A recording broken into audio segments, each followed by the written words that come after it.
You're watching the ACC on ESPN.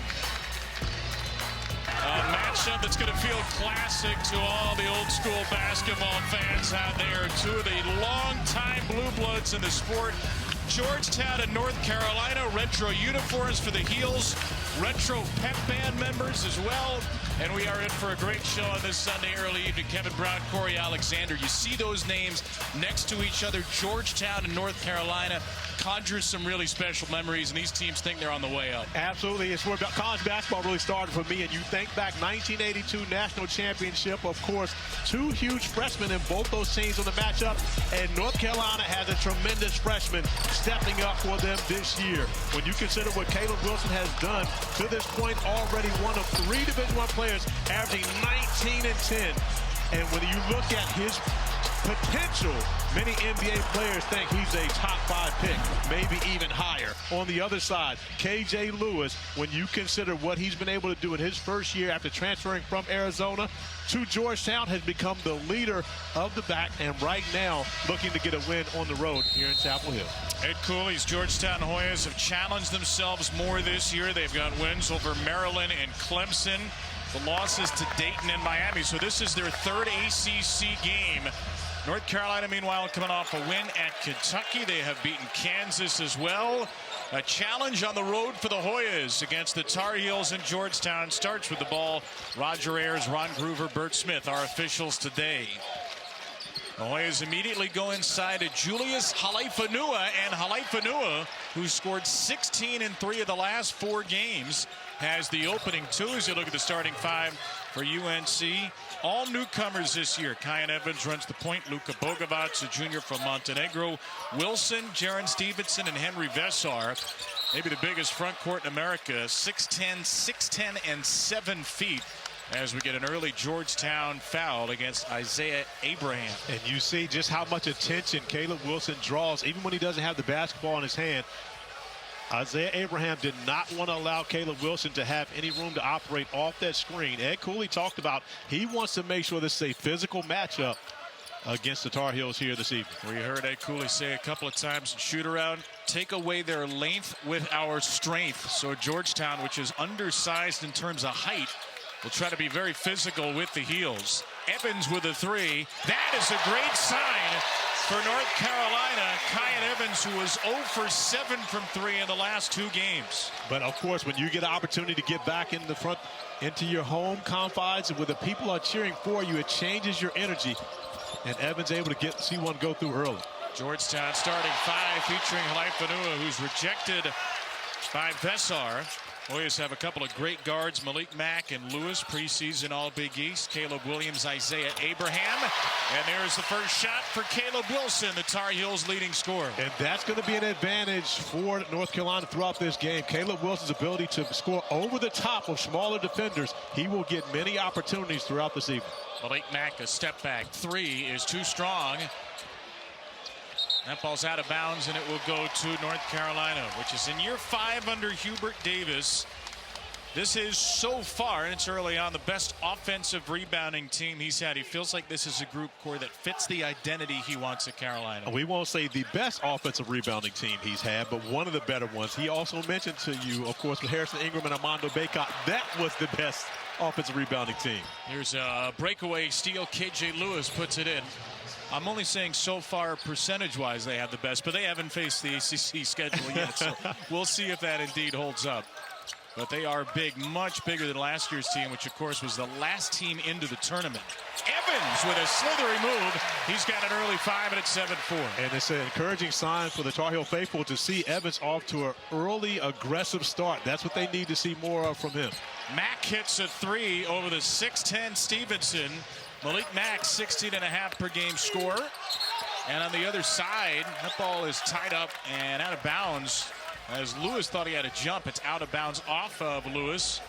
Ed Cooley, year 3 at Georgetown. Big jump last year to 18 and 16 after a 9 and 23 season 1. He's bringing this program really back from the depths of Power Conference college basketball. And when you consider one of the best conversations that you can have is to spend time with Ed Cooley, you walk away, of course, educated and entertained at the same time. Evans around and out for three. There's Vessar. Wilson with a third chance, sticks it home. But that's the true gift of Caleb Wilson. His continuous motor. He never slows down. He's always looking to be aggressive on both ends of the floor. Wilson's got 4, Evans 5, and Bogovats rebounds the jumper by Mack. Good offensive start. Heels are 4 for 6. Evans. Stevenson for 3. In and out.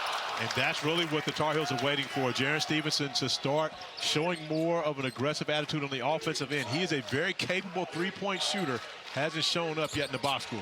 There's a 3 for Lewis. 35% from deep to give Georgetown the lead. On paper, it looks like a game where Georgetown has the guard advantage, Carolina has the big. Is that too simplistic? It is not simplistic at all. It's a great observation by you, Mr. Brown, when you consider the fact that, Malik Mack and KJ Lewis both combined to average close to 33 points a game. When you think about these guys and their ability to be able to score the basketball, more importantly, how they can make plays attacking the paint. On the other end of the floor, when you think of Vessar and Caleb Wilson, you mentioned it early. It's one of the best front courts in the country. Those two guys, especially when you consider it as a starting lineup. So the advantage up front is absolutely in favor of the Tar Heels, but I believe the Hoyas have the advantage in the backcourt. Ed Cooley's going to make a sub here. Long conversation with Isaiah Abraham. Abraham may have taken a shot on that play as well. Looks like a little bit of a bloody mouth here for Isaiah Abraham.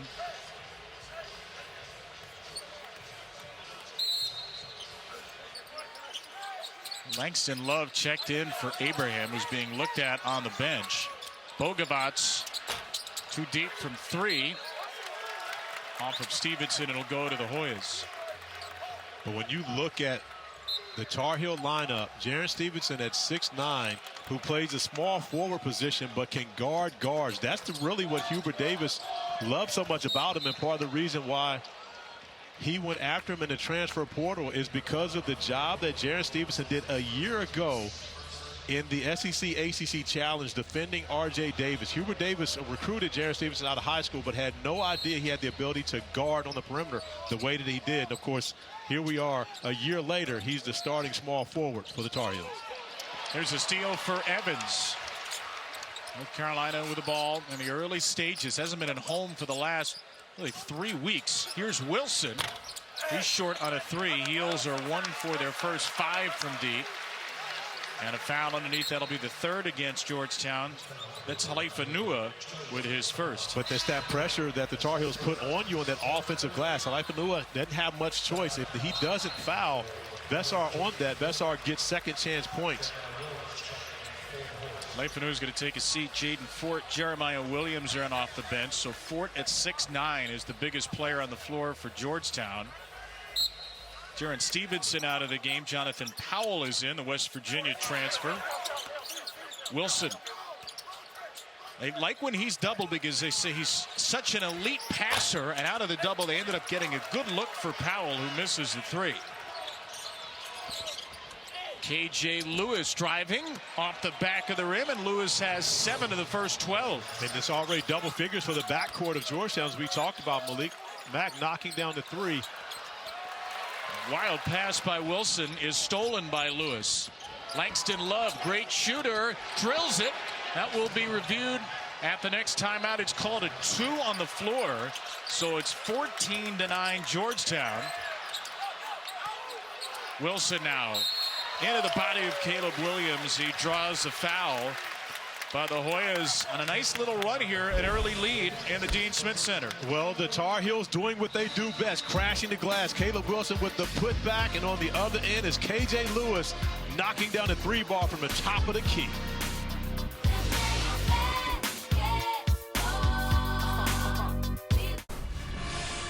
KJ Lewis starting the game out ultra aggressive, going against his former teammate, Henry Vessar. Attack. Those 2 guys were together at Arizona last year, and KJ told Henry pregame, "I'm going to dunk on you today." He texted him and let him know. But you see KJ's numbers at Arizona, 6.1, 10.8 points per game for the last 2 seasons. And the jump that he's made this year as the leading man for the Georgetown Hoyas. A couple of steals, too. How about what Ed Cooley said at Big East Media Day? He said, I feel the Big East at Georgetown has the best defensive player in America in KJ Lewis. And in classic Ed Cooley fashion, he said, now I'm writing his check and he has to cash it. But 2.5 steals early, leads the Big East, 17 points, 6 rebounds, 3 assists.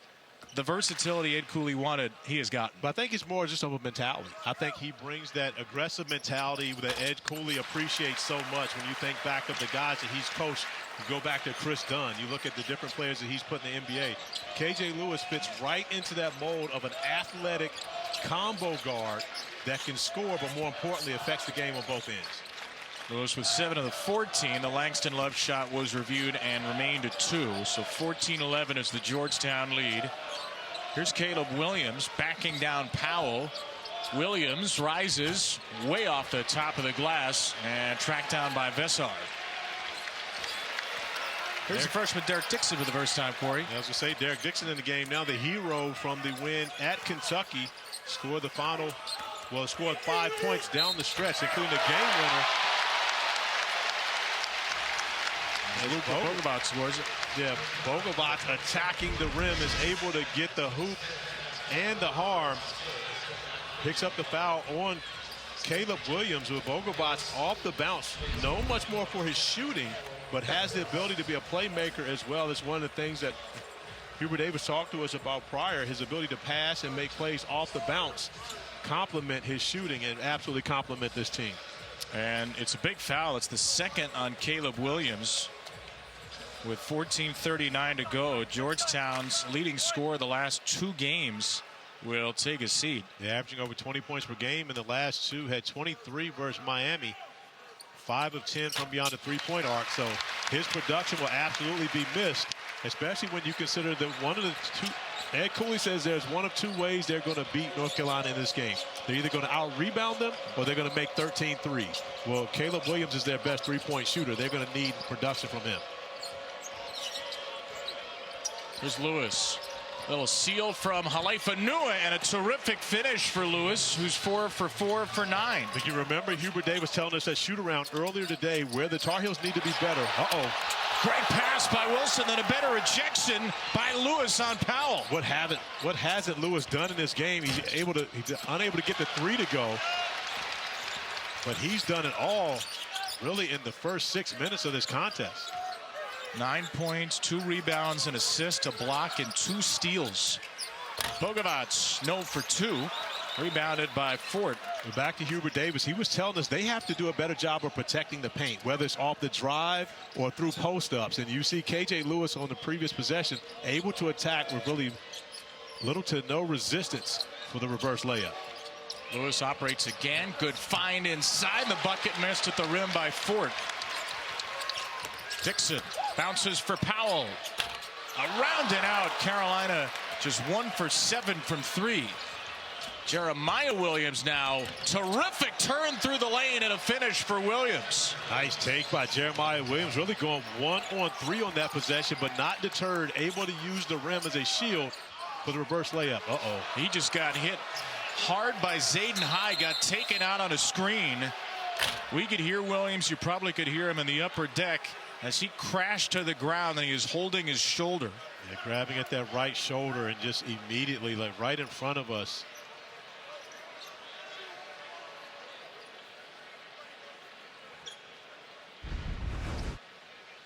See Williams trying to fight through the screen by Zayden High, that right shoulder, and immediately reacting.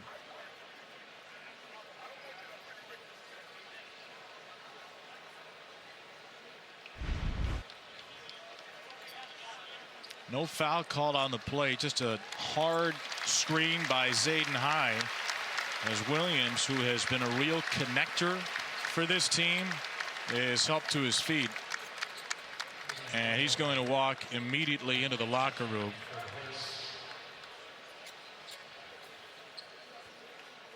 Georgetown is already shorthanded today. They're without their big man Vinci Wachukwu, who's going to be reevaluated He had a medical procedure late November, reevaluated after 6 to 8 weeks, and then Deshaun Harris-Smith is out for personal reasons. So they are down a couple of players already, and now down another in Williams. Yeah, Deshaun Harris-Smith, a strong physical guard transfer from Maryland who gives Ed Cooley depth off the bench, another playmaker as well. So without Williams and Harris-Smith, the depth in his backcourt drops off significantly for the Hoyas. Jaden Young getting some minutes for North Carolina. Hadn't had a lot of those of late. Evans and Dixon in the game together. Evans leans into a three at the end of the shot clock. It's high. He tried to save it, was out of bounds. But gives Aiden High a lot of credit. Once again, that's another offensive rebounding opportunity. And that's going to be a struggle for the Hoyas. You look at the lineup, it's still a smaller lineup in comparison to the Tar Heels. Even with Caleb Wilson on the bench, you put Jaren Stevenson now at the 4 position. He's still 6'9". Alaifanua for Malik Mack.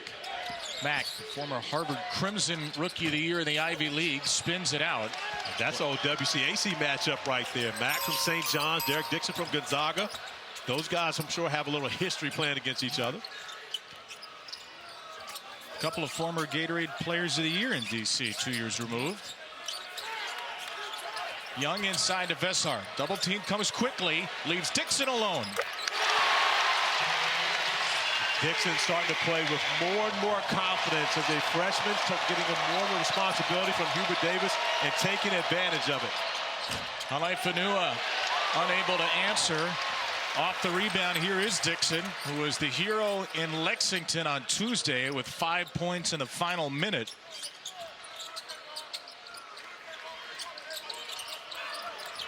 There's Dixon again. Hard screen by Vessar. Dixon, foul line. Jumper is good. But you can see after that performance in Lexington, Derek Dixon comes into the game. He's playing with so much more confidence. And it's often what you see from guards, especially at North Carolina. You think back in years past how their freshman guards have just grown in the non-conference game by game. Heels are back in front. Only for a moment as Langston Love scores and gets fouled. Returning Georgetown to the lead at the 12-minute first half timeout. Langston Love, who normally does his damage from beyond the arc, this time showing off his strength in the paint, discards Jadon Young and is able to finish with the and one chance when we return. Last game for North Carolina and Kentucky Tuesday was Derek Dixon with a late game takeover. 2 go-ahead shots, the three-pointer, and then this game-winning layup for the freshman out of Vienna. Virginia went to Gonzaga and D.C. won a state championship there as North Carolina won in Lexington. The three-pointer with 53 seconds to go. The layup with 16.7 to go. We asked Hubert Davis about Derek Dixon today, Corey. He said, I saw 3 plays, and I said, let's offer that kid a scholarship. That was all he needed. Well, he saw his basketball IQ. He saw his feel and knows that Derek Dixon is a basketball player that could absolutely help them. But I got to give a shout-out to his pops, John, who went to James Madison. I used to actually hang out with John over at James Madison, and it is a miserable day to be a UVA football fan. I was wondering if you were going to go there. It's one thing for us to lose in the ACC championship. Right. I mean, you know, much shout out to my guys for making it to the ACC. Amazing year. Right. Amazing year. But to lose and let JMU in. Do you know how many family members, friends that I have that texted me as soon as the interception was thrown in overtime, thanking me for JMU making it into the college football playoff? And more importantly, JMU gets in before Virginia absolutely does that. That in itself is torture enough for a UVA fan. I don't know how many, but I think at halftime we're going to run the full highlights of the Sun Belt and ACC championships if you want to stick around for that. So you're just going to pour salt on the wound? By the way, Jeremiah Williams is back on the bench for Georgetown after taking that hard hit to the right shoulder. That shoulder's wrapped up. Someone who has dealt with that and had shoulder injuries, etc. If Jeremiah Williams comes back into this game, he is the toughest man on earth. I'm telling you that right now. I had to sleep sitting up in a chair for 2 months with a shoulder injury. And so if you're able to come back and play, that is one courageous young man. Shot clock down to 6 as Williams watches on the Georgetown bench. Here's Vesar for 3. Vesar has that in this game, and more importantly, finds the spot inside the zone with the shot clock going down to be able to knock down a 3-ball at a crucial point. 7 for 16 on the year, and Carolina's back on top. Lewis well off the mark as Caleb Wilson's got his second rebound. Wilson trying to go coast to coast. He'll draw the foul, driving it into Jaden Ford. Georgetown is zone defensively on underneath out-of-bounds play, and you see Vesar really just sneaking into the open spot as the zone is extended to try to keep the basketball away from the guard. Smart play by the big fella who's going up against a former teammate today. Great that those guys still have a relationship, but enemies here to this evening. Tuesday night, the 31st annual Jimmy V Classic at the Garden on ESPN and the ESPN app. Great doubleheader starting with Clemson against number 9 BYU, then 15th ranked Florida and 5th ranked UConn. The last 3 national championships won by those 2 schools. Always a wonderful night for one of the great causes we have here at ESPN. Go to v.org to donate to the V Foundation today. I love this from North Carolina, pressuring full court, but that's the one thing that cannot happen against the press. You cannot get beat and allow the ball handler to split that trap, because it puts your defense in such a tough predicament as Lewis is able to attack Vesar on that possession. Yeah, he didn't get the dunk that he called, but he laid it in strong over his old teammate as Bogovats answers with a 3. And Lewis never considered giving that basketball up. He saw his former teammate waiting back there, and I'm attacking him, going straight to the chest. Lewis has 11, but Carolina's lead is 4. They've gotten hot and hit their last 4 shots. Alaifanua looking for a cutter. Lewis was covered up by Stevenson. Here's Kayvon Mulready, sophomore from Worcester. A tough 2 at the end of the shot clock is grabbed and put back in by Ford. That's not something that Caleb Wilson is used to. He's used to being the guy that's bullying someone and coming up with the offensive rebound. He's not used to being the guy that gets bullied. Evans rolls it home in a first half 7 for the 7-point per game score.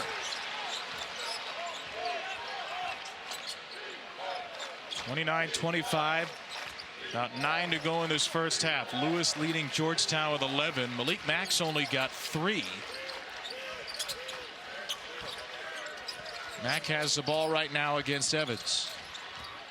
Mack behind the back, and he draws the foul against Evans. Just the 3rd in the half on Carolina, and Evans first. KJ Lewis splitting the trap, and then of course has advantage basketball, but even 2-on-1, he never considered giving that basketball up. He's practiced against Henry Vesar too many times to know that he can go right to the big man's chest. If that's not his old teammate, is he giving the ball up? And he might have thought about it. Yeah. 13 for Lewis right now. More than half of Georgetown's points. What a find by Mack. Good. That was a find that was much better than the shot it got. Alaifanua keeps it alive. Shot clock's at 4. Ball didn't hit rim. Didn't hit anything. Mack short for 3, and Vesar grabs a bobbled rebound. Those are the plays that you would just pray that a guy makes a shot so you can see the pass once again. That pass was unbelievable by Malik Mack. Vesar on the pocket pass from Evans, and a Georgetown timeout. The pass from Evans nowhere near spectacular. However, the finish from Vesar was even more spectacular. A simple pocket pass gets a big dunk from the big fella here.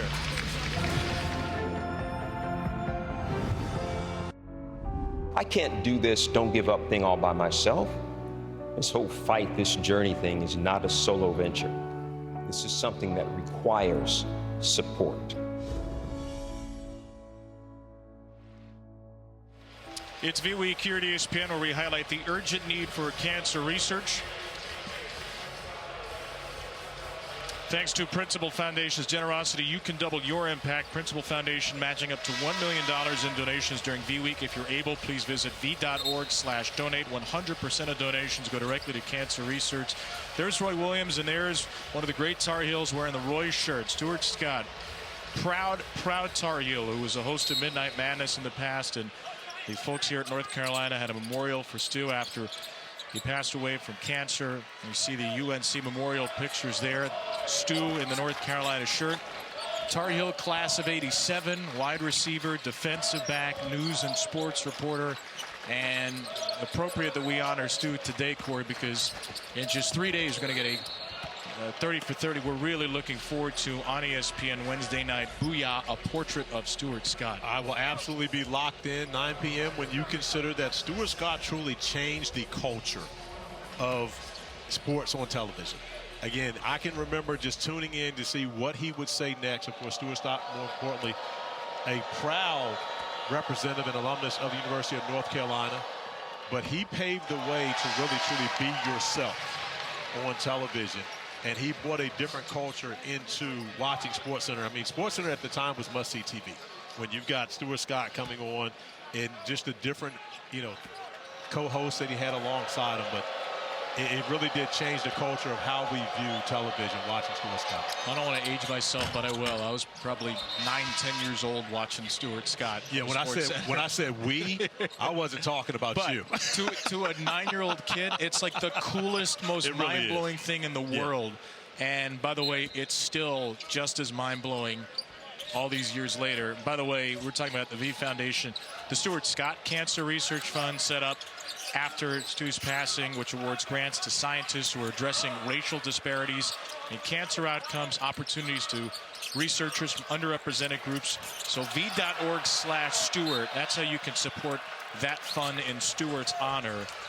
Not just V-Week celebrating the life of Jim Valvano here, but Stuart Scott and the Cancer Research Fund. Again, that's v.org/Stuart on our minds as we celebrate North Carolina on this Sunday. By the way, on the floor, there's Jeremiah Williams, who you now have to call the toughest guy you've ever seen. He absolutely is. He's the toughest guy when you consider the way he went down with that shoulder injury. To be back on the court right now, recognizing that there will be more contact to that shoulder, he's the toughest guy, absolutely the toughest guy in this game. Dixon misses a three, and it's rebounded by Powell and then turned over by Bogovac. Here's Lewis again. But look at the steal and look at the 2 points. That's Williams sticking his nose in there, was not fearful of guarding Caleb Wilson on the block. Comes away with the steal and turns it into 2 points on the other end. 4 points off the bench. Powell spins out a three. Rebound to Lewis. And Georgetown hanging tough here as Lewis tries to burst his way past Powell and is cut off. I'm not even sure if Williams has the wrap on the shoulder anymore. I think he took it off. But he's got Jay Williams on, and when you consider that, there's another guy by the name that had Jay Williams on his jersey, the junkyard dog, JYD, and he's about as tough as that guy. Wilson, too tall for Vessar. Back-to-back turnovers for the Tar Heels. You can see Williams not afraid at all as he's defending Caleb Williams. Does a great job positioning himself to come up with the steal and then running the floor, and is able, as you see, look how he goes down. I mean, the immediate pain in that right shoulder, but just like that, back on the floor. And not only back on the floor performing when his team needs you. Already, you mentioned they're already down to Sean Harris-Smith. Don't have a lot of depth in the backcourt. Caleb Williams floats it off the rim. He's back in the game with 2 fouls. Sat for about 6.5 minutes.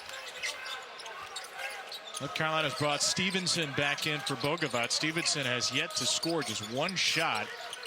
Wilson with 8, Evans with 7, Vessar and Dixon with 5 for the balanced Tar Heels. And right now, Caleb Williams has to be very careful playing against Caleb Wilson on the block with those 2 fouls.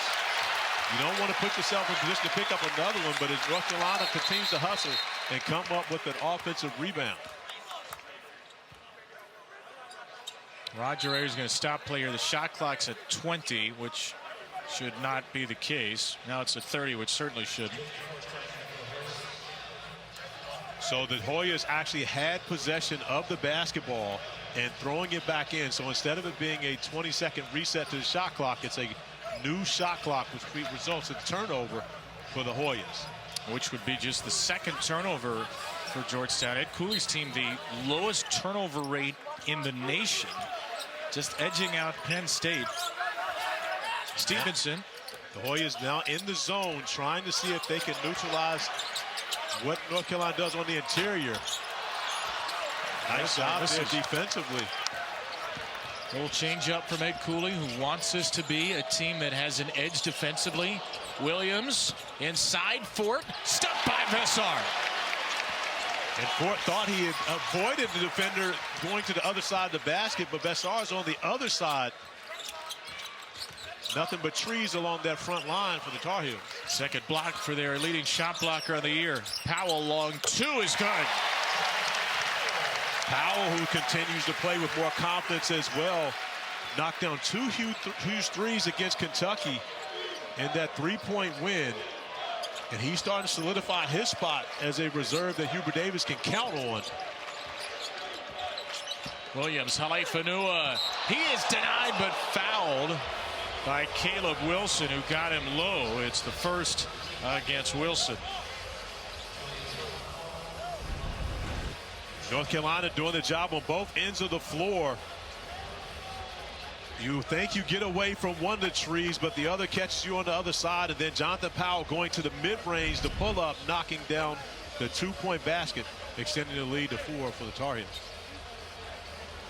Vessar's now got 5 points, 5 rebounds, 2 assists, and 2 blocks. A very well-rounded game for the Estonian junior. Told you about the men's Jimmy V Classic on Tuesday, the 24th annual women's Jimmy V Classic Wednesday night. Iowa State hosting Iowa in a top 12 matchup, 7 Eastern on ESPN and the ESPN app. You will see, at the moment at least, the #1 scorer in the country, Audie Crooks, 27 a game for the Cyclones. Getting the job done, a true post player, which you don't see as many of in today's game. But Audie Crooks shooting 74% from the field. Again, that is automatic. Anytime you throw it in there, you're normally going to get a bucket. So you got to give this young lady a tremendous amount of props for the performance she's had throughout this season. Yeah, Iowa, obviously a couple of national title game appearances in recent years. They're still a great program, and Iowa State right there with them. A great matchup Wednesday night, 7 Eastern. Vessar, the long step through. He'll go to the line for one more with a couple of roars. But how about the energy, the effort after the bucket? That's what they love to see here in the Dean E. Smith Center. The emotion of Henry Vessar after the bucket. Great footwork, the up and under step through allows him to finish. But you see the emotion afterwards, excited about his effort and wants his teammates to join along. It's the second foul on Jaden Fort, the backup big for Georgetown. As Vessar is up to 7 points for the game, averaging 16 points, 8.5 rebounds per game on the year. KJ Lewis is now leaving the floor for Georgetown.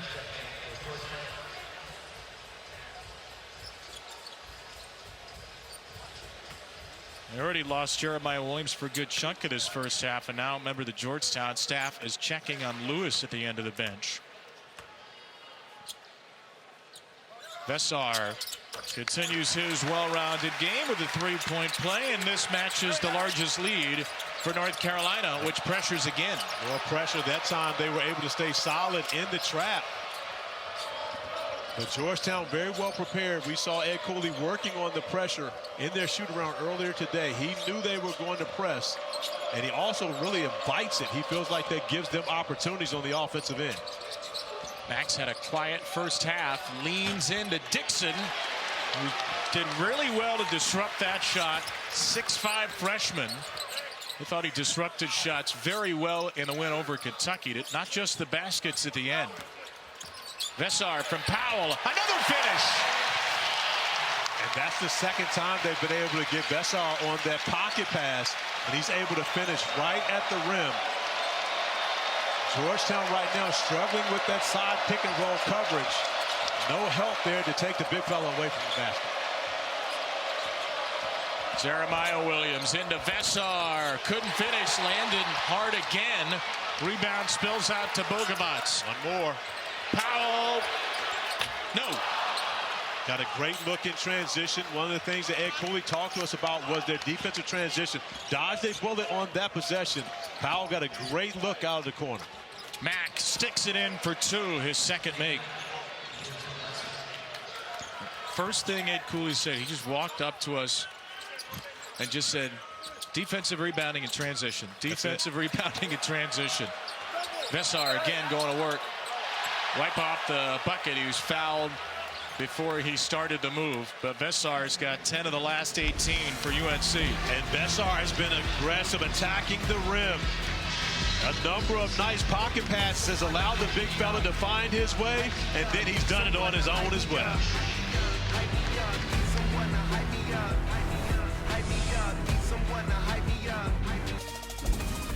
The Jeep halftime report is on the way. Coming up, we'll recap the border war and the return of Darren Peterson, plus the CFP and surprise news out of Notre Dame. Kev, how's North Carolina utilizing their big? Well, I love their running naked pick and roll with Henry Vessar. He has 10 points, 6 rebounds. Georgetown's got to get back to running. They had 10 fast break points early. Kevin, you want to run? Get some stops. When Seth Trimble comes back, with Dixon playing the way he's playing, with Powell playing the way he's playing, the development of Vessar and Wilson, Corey, this Carolina team is really dangerous. They absolutely are, Coach Greenberg. And talking with Seth Trimble earlier today, they're targeting right around Christmas, give or take a few days, when you consider he wants to come back against Ohio State on December 20th. Okay. I think that's a little bit aggressive, but Seth Trimble has truly appreciated his time away from being able to play, but still leading this team, doing a tremendous job. 5 points, the North Carolina lead. KJ Lewis with 11. Caleb Wilson's got 8. Henry Vessar makes the first of a 1-and-1. The foul before break was a critical one. It was the second on Julius Halaifanua, Georgetown starting center. And the Hoyas, who are a little undermanned, again, no Vince Iwuchukwu for the rest of the calendar year. No Deshaun Harris-Smith today for personal reasons. Now have 3 players with 2 fouls, including Caleb Williams, their leading scorer the last 2 games, Halaifanua and Jaden Ford. With 7 points, the North Carolina lead. 2.5 to go in this first half. Danger zone for Georgetown to not let this slip away before the break.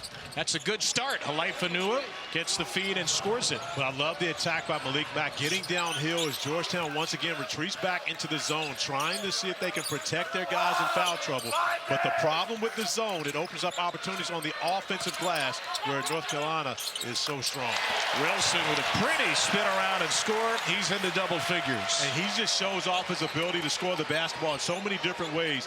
Hubert Davis made it plain. If he faces up as a defender, what can you do? That's often why we've seen so many different defenders in his way for the Hoyas. It's a 3 for Halaifanua, just his 3rd of the year.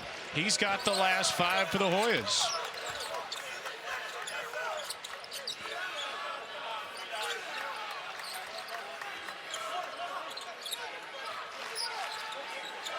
Dixon. Carolina trying to find a soft spot. That will do, but Wilson couldn't finish. That was a late pass, though. The problem with the pass, and again, it's small things, but small things matter so much in this game. The pass had too much arc on it in comparison to more of a line drive that gets there quicker and allows Caleb to finish that home. Off a missed 3 by Love. Tar Heels leading by 4, shooting 48%. Georgetown 44%. Teams have both struggled from 3. Wilson, Stevenson, Dixon. Got it. Great ball movement, all initiated by Caleb Wilson, attacking the basket and getting rid of the basketball, putting Georgetown in rotation, opens up another opportunity for Derek Dixon, who is playing great basketball. Halaifanua down to Jeremiah Williams. He lands near the left shoulder, and he got bumped and fouled. Caleb Wilson draws so much attention. As you see him catch the basketball, he immediately goes into attack mode, but that puts the Hoyas, look at all the jerseys in the same area, puts the Hoyas in rotation, allowing Derek Dixon to find another great look beyond the arc. Dixon's got 8. His season high, which he tied last game, was 9. It's a non-shooting foul against Stevenson, and as the crowd saw the replay, they found some fault with it. So Williams will inbound. It was a 6.5 on Carolina. Here's a missed shot by Seal. Joof in the lane. His first action. Then the offensive rebound and the putback. Langston Love. Yeah, with all the foul trouble, Ed Cooley going to get both Caleb Williams and Halifa out of the game, not putting him in a position to pick up that third foul here with only 15 seconds remaining in the first. Carolina has its first half timeout with 10 to play. Not looking to use it. Dixon, Vessar driving it, lost it, got it back, finished short. Rebound to Georgetown, and a heave from Williams off the back of the rim to end a pretty entertaining first half. Great basketball thus far between these two teams. Ed Cooley made it very clear he did not want it to be pretty. He wanted it to be gritty.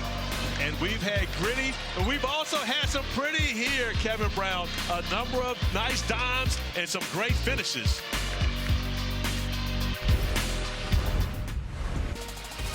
First meeting since the 2007 Elite Eight. It's been a fun one here in the regular season. Henry Vessar and KJ Lewis are in double figures. North Carolina leads Georgetown by 5. Kevin Brown, Corey Alexander back with you. Back and forth first half. Great athletes making big plays. Been a fun 20 minutes. And exactly what we were expecting from these two powerhouse programs. So you consider tradition and the rivalry of this game in itself. Guys have stepped up. KJ Lewis attacking the basket, going through his former teammate Henry Vessar, and then taking him out on the perimeter to knock down the 3-ball. But it was Vessar returning the favor, attacking the basket. Derek Dixon has stepped up and had a huge production. Of course, the usual suspect, Caleb Wilson, is doing a tremendous job inside, outside for the Tar Heels. Couple of freshmen, Wilson and Derek Dixon, along with the redshirt junior transfer Vessar, leading the way for Carolina, which is shot at 49%, 8 for 8 from the line. Georgetown, Ed Cooley said, we really need to hang in with our defensive rebounding. We need to be great in transition. Well, they've got a 10-0 edge in fast break points. That's a plus in the transition area. They're -6 on the boards, though. What can the Hoyas do to take the lead in this second half? Well, the Hoyas have to try to find a way to turn the Tar Heels over. Ed Cooley told us pregame that he was going to switch up his defenses, but we haven't really seen a lot of pressure from Georgetown yet. But oftentimes coaches will wait until the second half to not give the opposing coach an opportunity to be able to make that adjustment in the halftime locker room. I look to see Georgetown much more aggressive defensively. 44-39 the Carolina lead. Hoyas, who've challenged themselves a lot more in the non-conference, looking for their second win against an ACC team. They beat Clemson at home. They also won at Maryland. Tar Heels, who beat Kansas and Kentucky, going to play Ohio State in a couple of weeks. It's a good test for both teams. A home and home. Carolina will head to D.C. some point in the next couple of years. Caleb Williams will throw it in for Georgetown.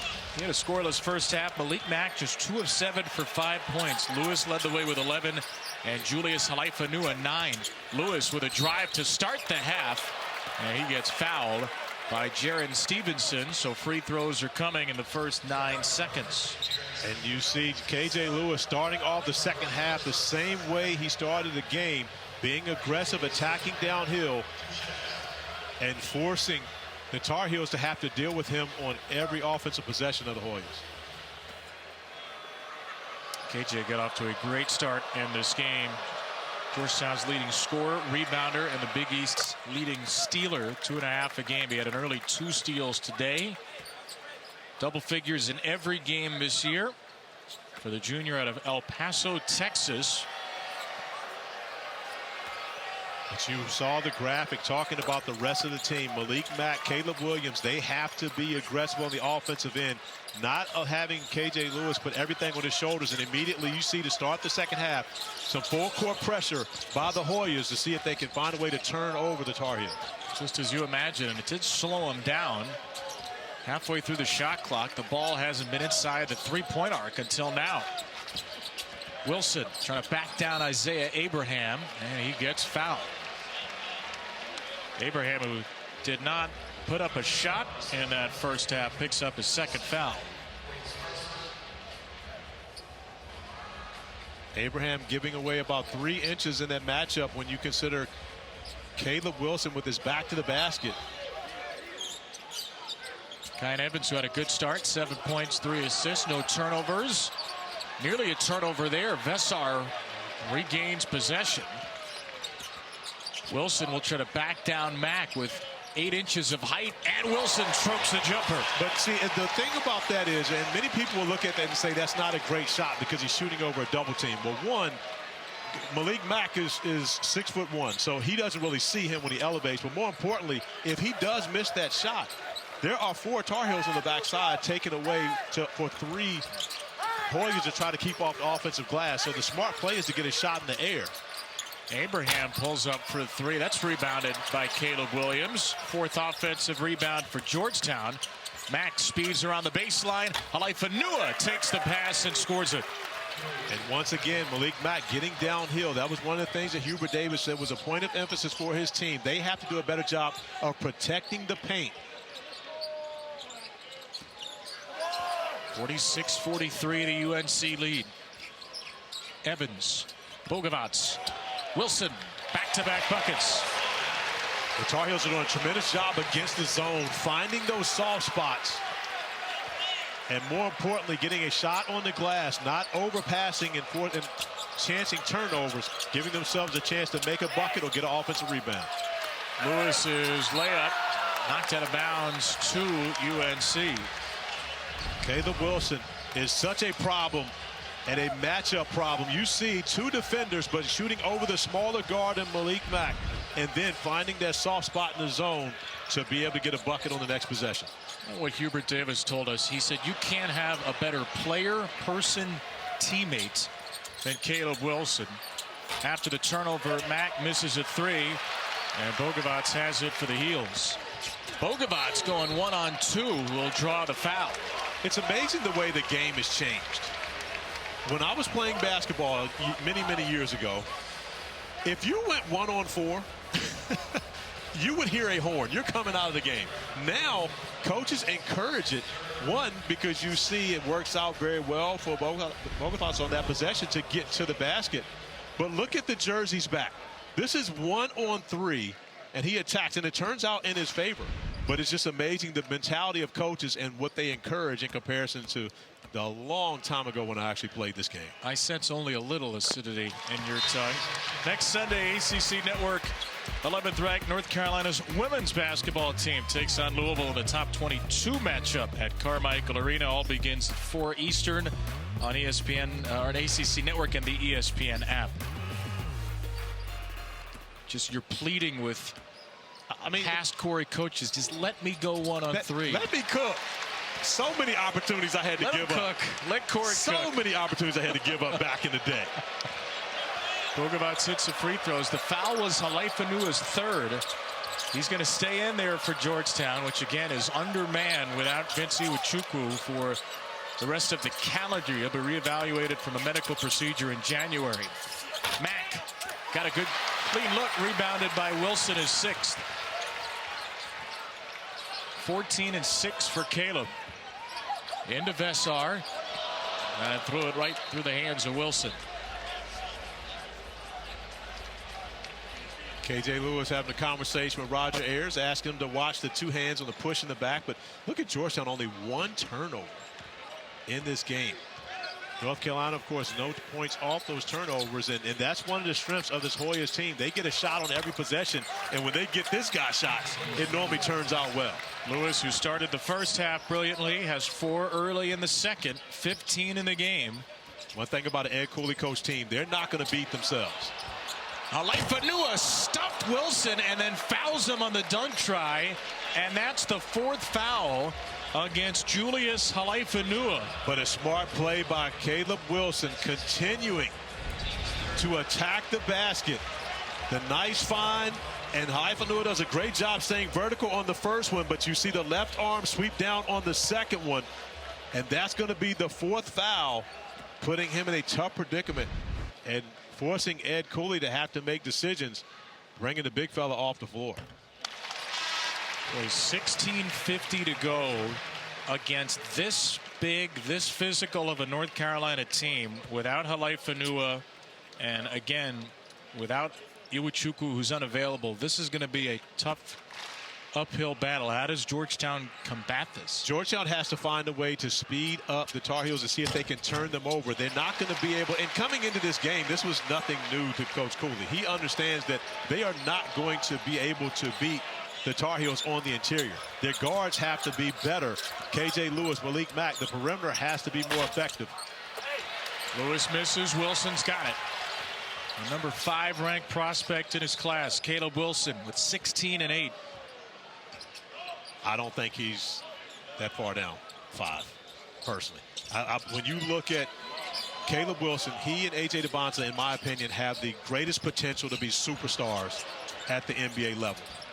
And a class that you and a lot of folks think is a really, truly special class as well. Absolutely is that. I mean, you can think of at least 10 different prospects in this freshman class that you look at and say these guys will be productive NBA players.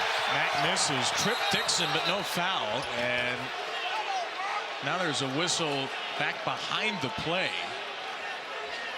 Ron Groover has stopped the play here.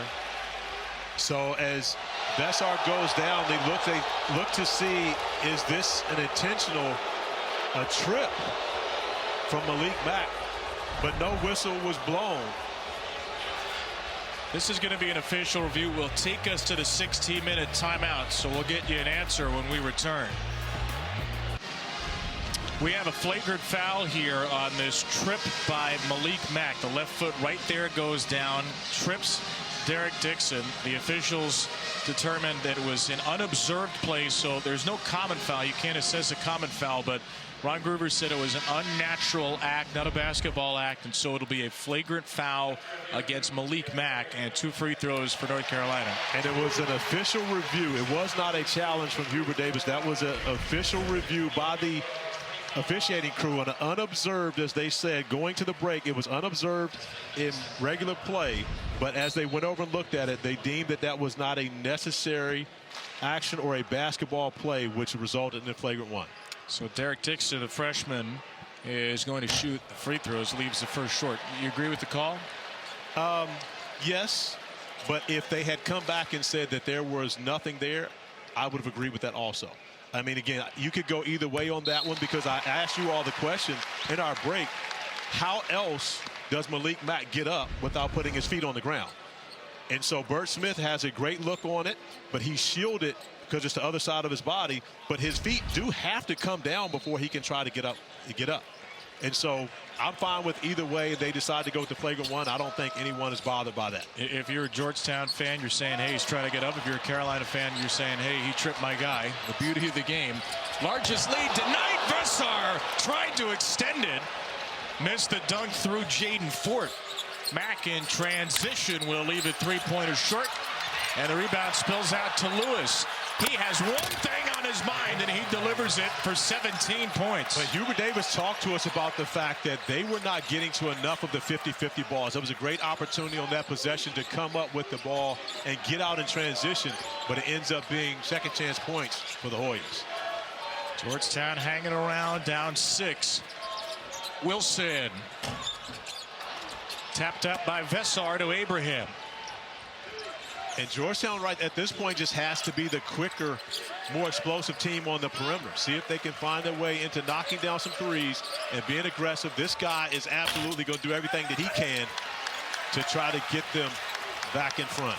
Vessar sealed off his 8th rebound after his old Arizona teammate missed. Vessar, Dixon, he's got another, and a season-high 12 for the freshman. And Derek Dixon's just playing with so much confidence. You can see that those 2 big buckets at Kentucky in crunch time have really propelled him to be one of the guys that Hubert Davis is going to depend on down the stretch.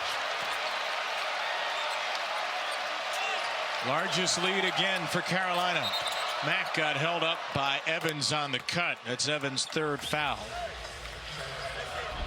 Henry Vessar does a tremendous job catching this and forcing his former teammate to have to defend him at the rim. Makes the nice play to Derek Dixon on the wing, knocking down another 3, and he has shot a confident basketball here this evening in Chapel Hill. Evans out of the game with his third foul. Stevenson and Powell return. Wilson takes a seat as well. Lewis, bouncer for Mack.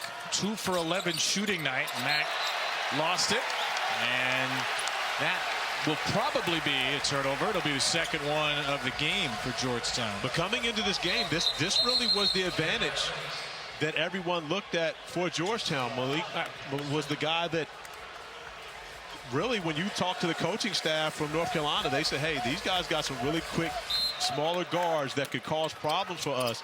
Malik Mack really hasn't been able to get it going here in the first 26 minutes of action. Carolina breaks pressure again.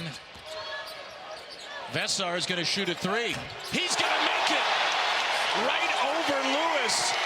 And Vessar, once again, the most vocal Tar Heel down the floor. And it's always a bonus when your bigs talk, especially on the defensive end. You want guys that are going to be vocal.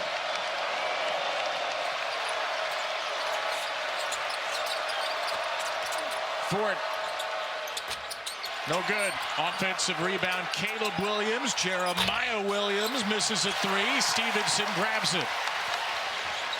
Heels by a dozen. First double-figure lead in the game. Stevenson extends it.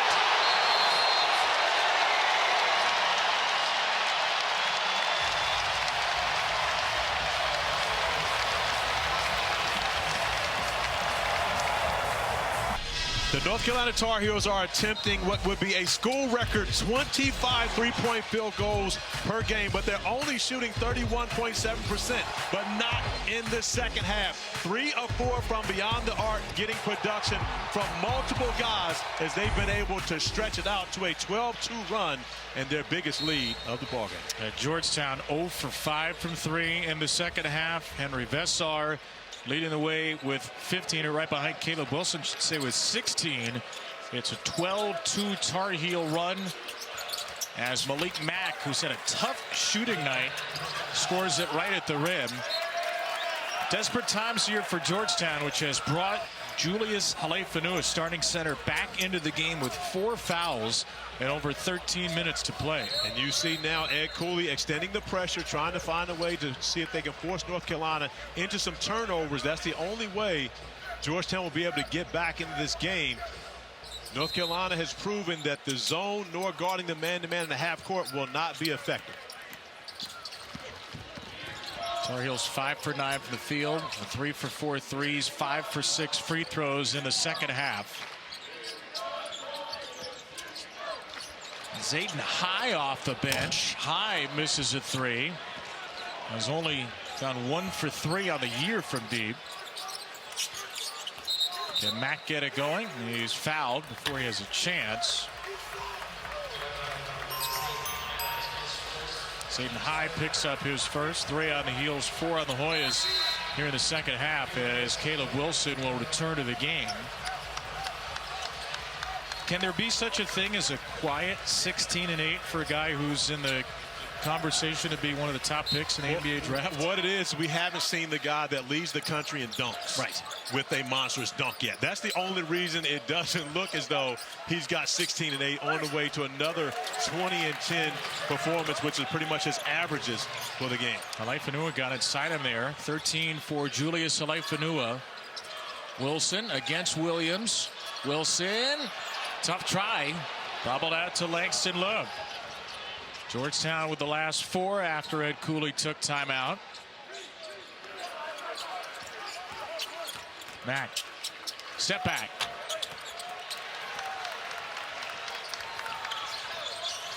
Tar Heels have not attacked Halefanu since he came back in with those 4 fouls. He's got Wilson right now. Powell driving. Powell stripped and fouled by Jeremiah Williams.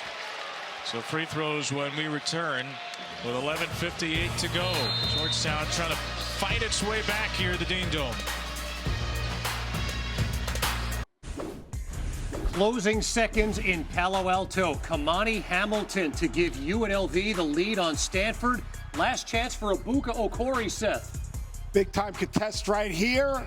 And Josh Pastner, after spending a year in the studio with Kevin Connors, gets a huge ACC win for the Rebels. They've also beaten Memphis this year, although, Kev, we will need Josh to backfill tonight on ESPN2.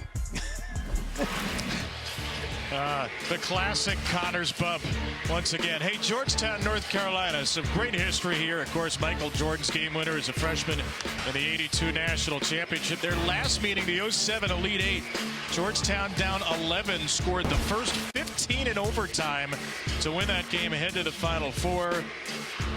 Two of the greatest coaches ever, Corey, in that picture, Dean Smith and John Thompson. Absolutely, and most people wouldn't realize the friendship that was between those two guys. Believe it or not, one of the most beloved North Carolina Tar Heels of all time, Rasheed Wallace, was actually encouraged by John Thompson. She wanted to go to Georgetown.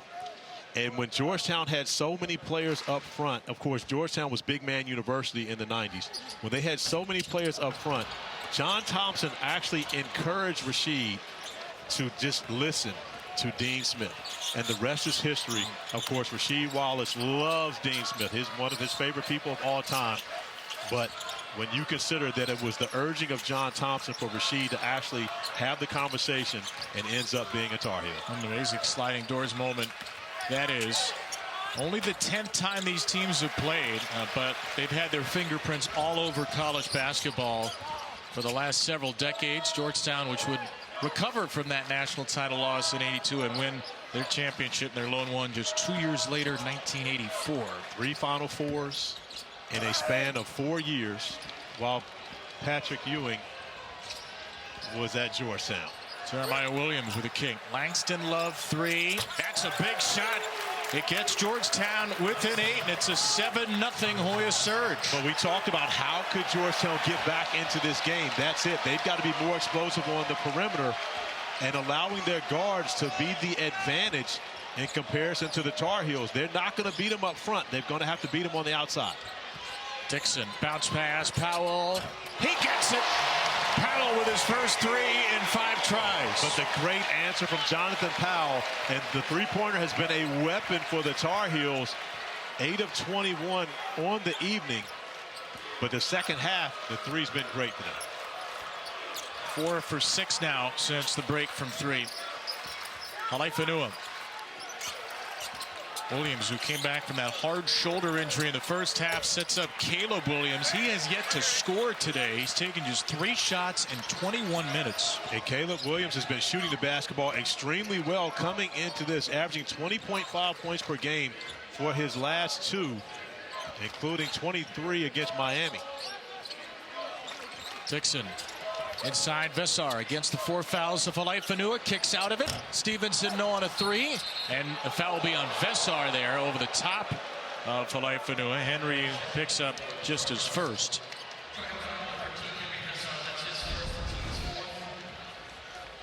Halaifanua coming up with the rebound, and a little friendly fire after the play.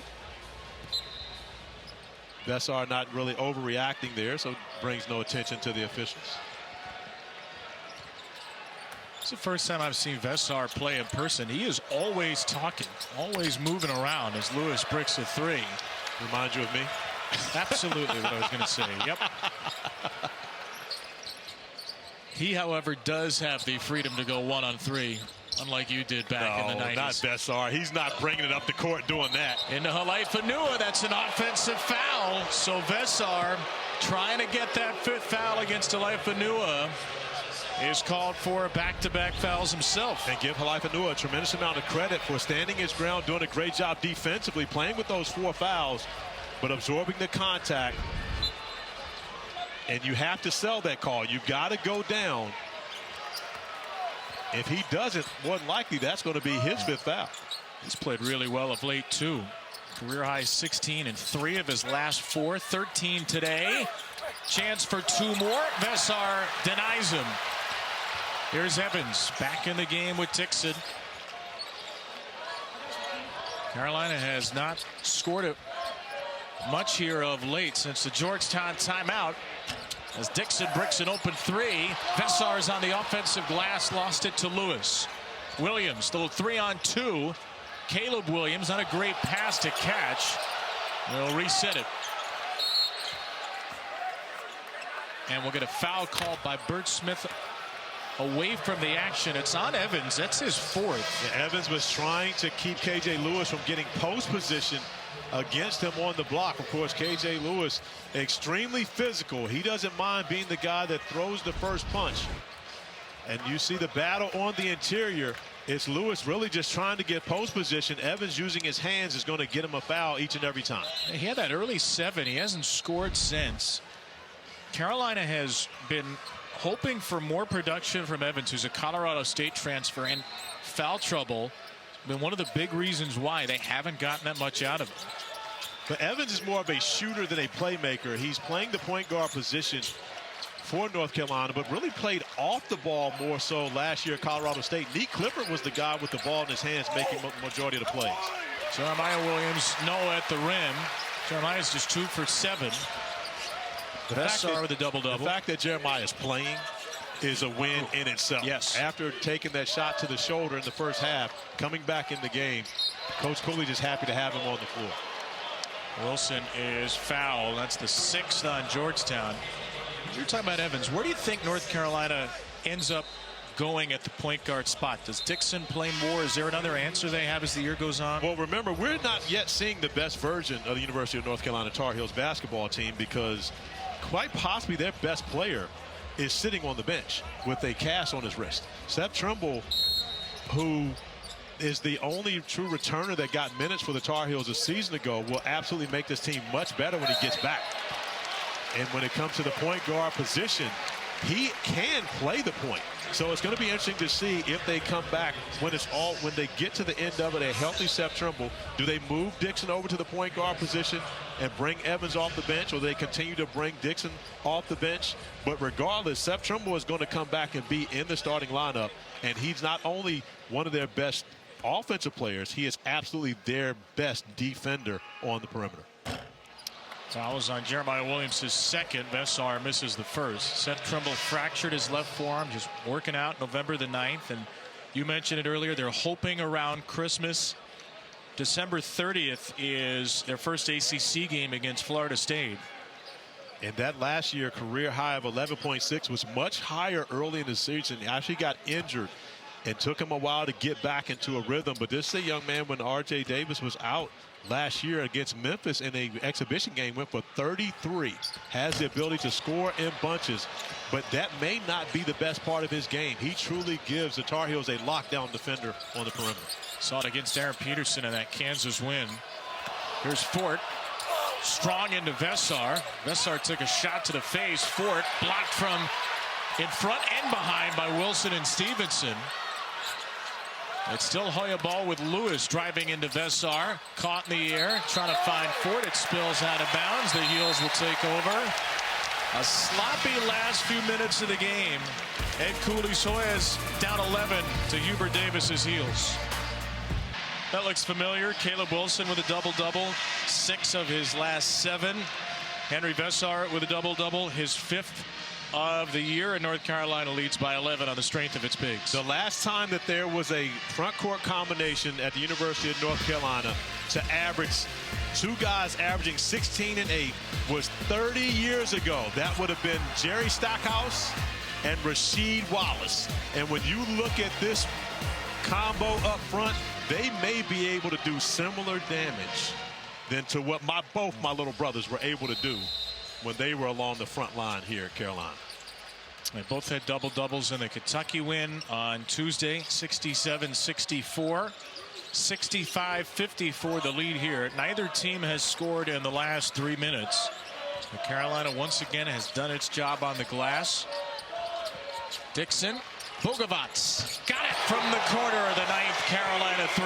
And that's the key for North Carolina. If they can continue to shoot the 3 this well, that takes this team to a completely different level. It hasn't been a strength for the Tar Heels throughout this season, but a great performance here, loving to get back on their home court. Fanua rims it out. Wilson's got his 11th rebound. His season average is 19 and 10. He's at 16 and 11 tonight. And he hasn't really forced the action much. I think the zone has really put him in a predicament where he's just trying to make the right play. Once again, that pass gets Stevenson a great look. And then Vesar, nobody put a body on it, 7 foot 225, and he's got 17. But that's the challenge of the zone, right? You double team Caleb Wilson on the block. He gets the pass out. The one more to the corner gets Stevenson a good look. And even though he's unable to finish it, Vesar has an easy putback because now the Hoyas are in rotation. This is the advantage of having a guy that commands a double team. That means there's no one there to box out Henry Vesar, who comes up with another offensive rebound and putback. He's picked up his 3rd foul, but he's got 17 points, 13 boards, 3 assists, and 2 blocks. And Halaifanua, 75% foul shooter, is at the line. Oh, he's 2 for 3. 31st Annual Jimmy V Classic Tuesday night at Madison Square Garden. Clemson and BYU. We're talking about fabulous freshman A.J. Debonsa, along with Caleb Wilson, a #1 pick contender. Then Florida and UConn to follow. All starts at 6:30 Eastern on ESPN and the ESPN app. Go to v.org to donate. Halaifanua hits the second. The crowd was screaming because if an opponent misses both free throws in the second half, you can get a crumble cookie, which means for the moment North Carolina turned into BYU as the biggest supporter of crumble cookies in college athletics. 15 points, the Tar Heel lead. Up top, Wilson couldn't throw it down. Vesar got the rebound and got fouled by Caleb Williams, who picks up his 4th. And Caleb Wilson and Derek Dixon, this is the second time they haven't really been able to communicate on the alley-oop. But against the pressure, this is the way you want to be able to react. Wilson unable to get that into both hands to finish it off, a little behind the backboard, but Henry Vesar there once again to clean up the mess. So Williams and Halaifanua each with 4.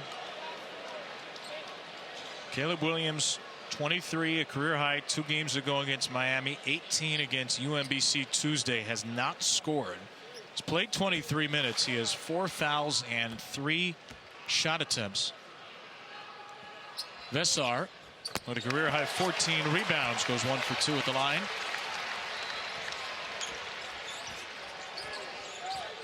This is Carolina's largest lead, 16 points. They have shut Georgetown down defensively in the second half. Mack. Still weaving with a dribble. Mack. Bad miss. Grabbed by Lewis. Shot clock 5. Lewis off the mark from 3.